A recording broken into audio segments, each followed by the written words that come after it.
Historic immigration laws were designed to reduce the number of non-white people living in the UK. That's what a damning report into the Windrush scandal has found.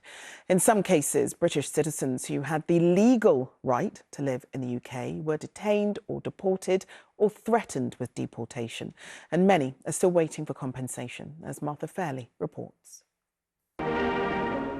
Even as those first passengers from Jamaica stepped down the gangway of the Empire Windrush, some British politicians were lobbying to control black immigration. And over 3 decades, a series of laws were passed, affecting people like Beverly Booth, who came to the UK aged 17 in the 1970s and was threatened with deportation 4 decades later.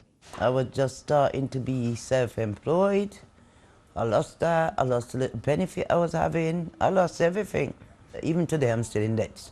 I got some compensation, but it's just not enough. It still put you back in a situation. It will never put you back in the situation you was in before. The Home Office had previously refused to publish the report on the historical roots of the Windrush scandal.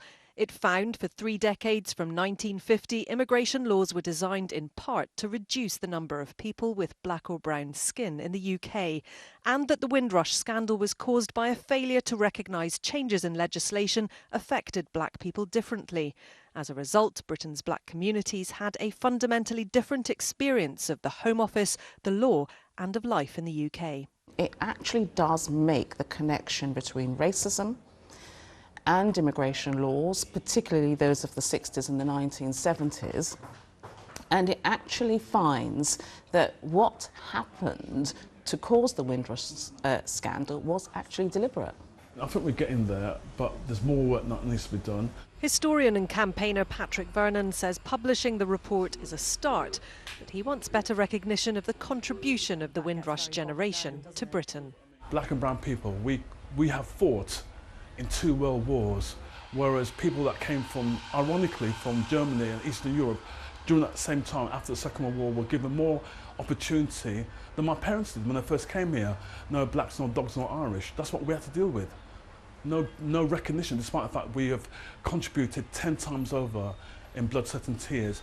The campaign for justice goes on, but the new government says this is a small step, signalling their intention to give Windrush victims the respect and support they deserve.